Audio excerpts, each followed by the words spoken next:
يا أهلا بكم مع ملخص جديد من فيلم طياري. الفيلم بيحكي عن شرطية كل ما بتدخل في علاقة مع واحد بيتقتل وبتحقق علشان تعرف مين القاتل. بس قبل ما نبدأ ما تنسوش تدعمونا باللايك، واللي لسه ما اشتركش يشترك ويفعل الجرس. الفيلم بيبدأ مع الضابطة جيسيكا، وفي واحد اسمه كارتر ماسكها وحاطط سكين على رقبتها وبيبدأ يعورها. جيسي بتستجمع قوتها وبتضربه وبتلف ايده ورا ظهره وبتكلبشه، وبتكلم شريكها ويلسون يبعت لها الدعم علشان تقبض عليه، وبتضرب كارتر وبتخليه يفقد الوعي.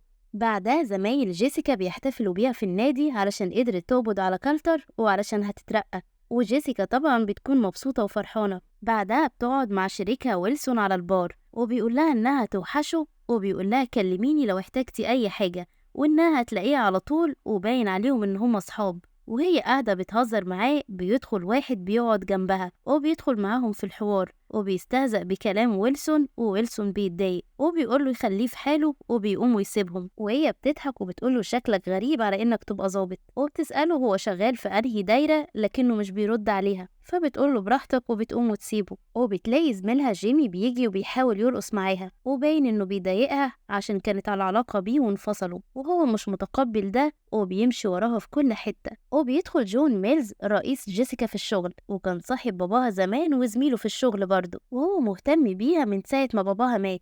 وبياخد جيسي مكتبه وبيقول لها انه فخور بيها، لكن بيلومها انها اتهورت وراحت تقبض على كالتر لوحدها من غير دعم. وبيقول لها انها محظوظة انها اترقت بدل ما تدخل لجنة تأديب، بس هو فرحان بنجاحها وبيطلب منها ما تغلطش تاني. بتخلص الحفلة وجون بيقول لها قبل ما تمشي انها تكون اول رئيسة انثى في شرطة سان فرانسيسكو، وبيقول لها لو باباها كان عايش كان زمانه فخور بيها دلوقتي. جيسيكا بتمشي وبتدخل ديسكو، والشخص الغريب اللي كان في الحفلة بيروح وراها وواضح انه بيراقبها، وبتلاقي واحد اسمه لورانس قاعد وبتتصاحب عليه وبتركز على الوشم اللي في ايده. بعدها بتروح بيتها وبتفتح صندوق وبتطلع صورة باباها وهو منتحر، والصورة مأثرة فيها جدا. تاني يوم بتروح للدكتور النفساني وهي مجبورة، وبيسألها أسئلة كتير عن شعورها وهي بتضحك وبتقوله مفيش حاجة، وهو بيقول لها الجلسات إجبارية لأي حد في الشرطة عنده صدمات عاطفية، وهي مش مقتنعة وبتستهزأ بكلامه. بتروح شغلها أول يوم بعد الترقية وهي مبسوطة، وبتدخل تدور على الضابط ديليماركو اللي هيكون شريكها الجديد في الشغل، وبتدخل تلاقي ديليماركو الشخص الغريب اللي كان معاها في الحفلة، وبتتفاجئ لما بتشوفه وبتتعرف عليه وهو بيعرفها بزمايلها، وواحد من زمايلها اسمه ديل بيديها نصيحة وواضح انه متغاظ منها. وديليماركو بيقول لها ان ديل كان ماسك القضية بتاعت كالتر، لكنها هي اللي قبضت عليه واخدت الترقية منه، وبيقول لها بقى ليكي أعداء من دلوقتي. بعدها جيسي وديليماركو بيكونوا رايحين لكالتر السجن، وجيسي بتسأل ديليماركو ليه ما كانش بيرد عليها امبارح في النادي، فبيعرفها انه عمل كده علشان كان بيراقبها. كارتر في السجن بيتكلم مع المحامي بتاعه راي وبيحكي له اللي حصل، وبعدها بينقلوه وبيلاقي جيسيكا وهو ماشي، وبيقول لها ان هو عارف الجانب اللي وحش اللي عندها وبيمشي. وهي بتسأل المحامي راي باستغراب انت هتدافع عن كارتر، وواضح انها عارفة المحامي كويس. راي بيقول لها ان ابو كارتر راجل غني ومعروف، وانه كان بيلعب معاه الجولف وكلفه انه يدافع عن ابنه كخدمة، وبيحاولوا يقنعوه ما يدافعش عنه لكنه بيستهزأ بيهم، وبيطلب من جيسي يتكلم معاها على انفراد، وبيحذرها من ديليماركو وانه بيميل لفقدان اعصابه. وراي بيحاول يفكر جيسي باللي كان بينهم زمان، وبنعرف ان هما كانوا على علاقة ببعض وانه بيفتقد الايام دي وكان مستنيها ترجع له. جيسي بتروح للدكتور وبتحضر الجلسة، والدكتور بيسألها عن باباها ومامتها، وهي بتقوله ان هما ماتوا في حادثة، وهو بيقول لها ان ده الكلام اللي بتقوله للناس بس مش دي الحقيقة. وهي بتتضايق وبتقوله انا باجي هنا اتكلم في الشغل وبس، لكن هو بيحكي لها ان من 25 سنة باباه كان عنده رغبة في القتل وانه قتل مامتها وانتحر، وبيوريها صورة باباها وهو منتحر،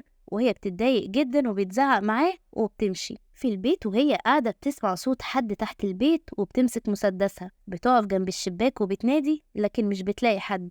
جيسي زعلانة ومفتقدة باباها ومامتها، بتفتح الصندوق وبتطلع صورة باباها وصور العلامات اللي كانت على جسمه وقت ما انتحر. بتقوم الصبح على صوت رنة تليفونها وبيكون ديليماركو، هو بيسألها كانت فين طول اليوم، وهي بتتوتر وبتبص في الساعة وبتستغرب ان الوقت جري بيها وهي مش حاسة، وبيقولها انه هيعدي عليها كمان ربع ساعة علشان في جريمة قتل حصلت. جيسي بتروح المكان اللي فيه الجثة، بتلاقي ويلسون وديليماركو بتعرفهم على بعض، وبنعرف ان المقتول اتضرب لحد ما مات.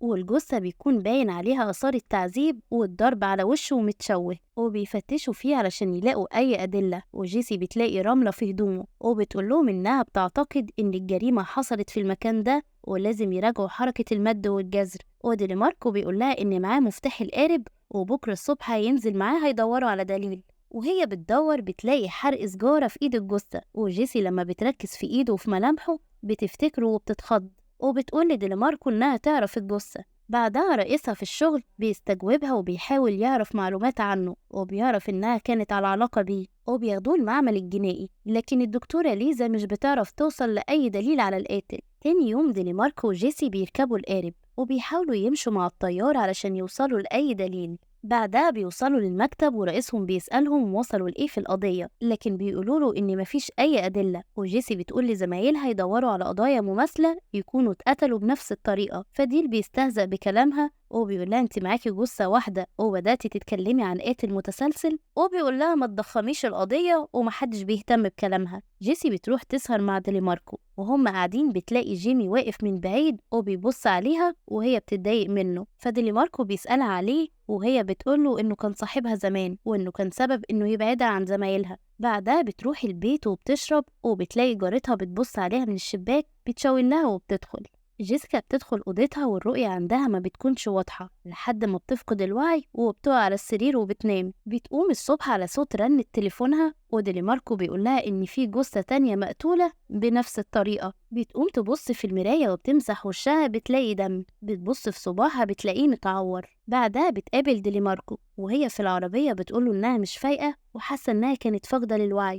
بيوصلوا المكان اللي فيه الجثة بيلاقوا الجثة مربوطة ومرمية في المية، وبيلاقوا برضو حرق السيجارة في ايده. بيخرجوه من المية وبتلاقي في ايده الوشم اللي شافته في ايد صاحبها لورنس اللي اتعرفت عليه في الديسكو، وبتتخض وبتعرف انه هو، وبتخاف تقول انها تعرفه علشان محدش يشك فيها. ليزا في المعمل الجنائي بتحاول تدور على دليل وبتلاقي نقطة دم مش بتاعة الجثة، فبتاخدها علشان تعمل عليها الحمض النووي. جيسيكا بتروح للدكتور النفسي وبتحكي له على اللي حصل وإن الضحيتين كانت تعرفهم، وهو بينصحها تقول لشريكها أو رئيسها علشان ممكن تكون في خطر. جيسي قاعدة في بيتها بتدور في صور باباها وبتروح لجون البيت وبتقوله إنها مش مصدقة إن أبوها عمل كده بالسهولة دي، وهو بيقول لها إن أبوها كان بيحب أمها بجنون وأمها كانت متعددة العلاقات، وبيقول لها يا ريتني ما قلتله على علاقاتها، وبيغير الموضوع. تاني يوم في الشغل جيسي بتعلق على الحيطة صور العلامات اللي القاتل معلمها على جسم الضحايا، وبتشرح لزمايلها إن العلامات كلها واحدة. ولما جيسي بتركز فيها بتلاقي إنها نفس العلامات اللي كانت على جسم باباها ومامتها في الصور بعد ما ماتوا، وبيتناقشوا وبيحاولوا يوصلوا لأي دليل يوصلهم بالقاتل. وزميلها ديل بيسألها بما إنها كانت على علاقة بالضحية الأولى ليه ما تكونش على علاقة بالضحية التانية كمان، وبيضحك وبيضحكهم كلهم عليها. فجيسي بتتضايق منه وبتتعصب وبتضربه، فديلي ماركو بياخدها بره وبيحاول يهديها ويفهمها ان ده هزار، فهي بتقوله انها كانت على علاقة فعلا بالضحية التانية. فديلي ماركو بيتخانق معاه علشان كذبت عليه وان هما شركة ولازم تعرفوا كل حاجة. جيسي وديلي ماركو بيحاولوا يوصلوا لدليل وبيروحوا الديسكو اللي جيسي اتعرفت فيه على لورنس، وبيروحوا بيته، بس كل اللي سألوهم بيقولوا إنها كانت آخر واحدة شافوها معاه وكل الأدلة بتدل عليها هي. جيسي بتروح بيتها وهي بتفتح الباب بتحس فيه صوت حد جوه البيت، بتخاف وبتطلع المسدس بتاعها وبتدخل بتلاقيه جيمي، وبيقولها إنه عايز يتكلم معاها وإنها وحشته، وهي بتقوله إن علاقتهم انتهت خلاص وبيحاول يتهجم عليها، فهي بتضربه وبتعوره وبيتخانق معاها وبيمشي. جيسي بتزور كالتر في السجن وكالتر بيقولها إن هما زي بعض عندهم القدرة على القتل، وبيقاطعهم المحامي راي وهو متعصب وبيتخانق مع جيسي، وبيقولها لما تحب تتكلم معاه لازم يكون موجود. ديلي ماركو بيراقبهم من بره، وراي بيعزم جيسي عنده يوم علشان يتكلموا في القضية، وبيحاول يفكرها بزمان وعايز يرجع لها، وهي بتتضايق وبتمشي وتسيبه. جيسي بتروح للدكتورة ليزا وبتعرف منها إن عينة الدم مش بتاعة القتيل وإنها فعلا بتاعة القاتل، بس القاتل ملهوش سجل جنائي فمش عارفة هو مين. جيسيكا سهرانة في الشغل وديل بيرخم عليها وبيقولها إنه عارف إنها كانت على علاقة بالضحيتين، وجيسي بتروح لديلي ماركو البيت وبتتخانق معاه وبتقوله ديل عارف ازاي المعلومات دي، وهو بيقولها انه ما قالهوش حاجة وانه مستحيل يخون الشراكة اللي ما بينهم، وبيعزمها على العشاء وبيتكلموا في القضية. جيسي بترجع بيتها بتلاقي جواب على الباب من راي وبيقول لها إنه عايز يقابلها بكرة ضروري علشان عايز يقول لها على حاجة مهمة. جيسي بتشرب وبتقوم تقطع الورد وصباعها بيتعور من المقص وبتقع وبتفقد الوعي. بتقوم الصبح وبتروح لراي البيت وبتلاقي الباب مفتوح. بتدخل تنادي عليه، بتلاقيه في حمام السباحة ومديها ظهره، وبتلاقي القميص بتاعه واقع. بتمسكه بتلاقيه مليان دم. بتتخض وبتجري عليه بسرعة. بتلاقيه مقتول والمية كلها دم وأثر حرق السيجارة على إيده. البوليس بيقبض عليها وديليماركو بيستجوبها، وجون بيكلم رئيسها في الشغل وبيخرجها وبيبعد عنها التهمة. طبعا بعد اللي حصل جيسي بتكون نفسيتها متدمرة وبتروح للدكتور بتاعها وبتقوله على كل اللي بيحصل لها، وإنها شاكة إن هي اللي بتعمل كده بسبب إنها بتغيب عن الوعي، ولما بتفوق بتلاقي جرايم حصلت. جيسي بتحلم إنها بتقتل الضحايا واحد ورا التاني، وبيظهر بعضهم ديليماركو. بتتخض وبتقوم من النوم، بتعور صباعها وبتاخد عينة الدم بتوديها لليزا في المعمل وبتقول لها تفحصها وعايزة النتيجة بسرعة. ليزا بتلاقي صباعها متعور وبتعرف إن ده دمها. جيسي بتكون مشتتة جدا وبتفكر في كل الأحداث اللي حصلت، وهي بتستحمى بتحس إن في صوت بره. بتقوم تلبس وبتاخد المسدس وبتحس بحد بره الباب. بتفتح الباب بسرعة، بتلاقي ديليماركو ماسك المسدس واتخض لما فتحت الباب، وهي كمان اتخضت.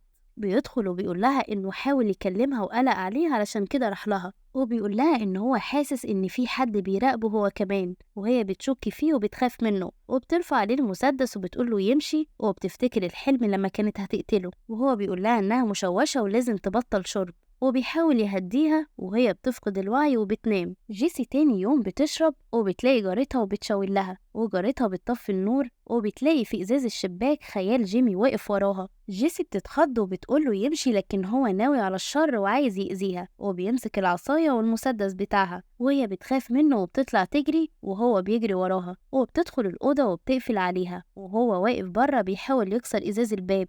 جيسي بتقع على السرير وبتفقد الوعي وهو بيكسر الباب وبيدخل. جيسي بتقوم الصبح بتلاقي جيمي نايم جنبها ومقتول بنفس طريقة الضحايا اللي قبله. البوليس بيقبض عليها وبيحاولوا يجاوبوها لكنها بتنهار ومش قادرة تتكلم. جيسي نايمة وبتعيط وبتتكلم مع الدكتور بتاعها، وجون بيدخل ومعاه نتيجة تحليل دمها، وبيقول للدكتور إن دمها فيه نوع مخدر قوي، وبيقول لها إنه هيخرجها بكفالة. جون بياخد جيسي وبيساعدها وبيحاول يوصل للقاتل، وبيسألها مين من مصلحته إنه يخدرها ويستغلها ويقتل الضحايا، والضحايا كلهم دخلت في علاقة معاهم. وبيقول لها ديليماركو الوحيد اللي يعرف حركاتك وعلى اتصال معاكي على طول، وبيقول لها الأحداث دي حصلت لما استلمتي شغلك الجديد وتعرفتي عليه، وبيسألها ليه ما يكونش هو اللي بيراقبها، وهي بتشك في ديليماركو زيه وبيروحوا له البيت.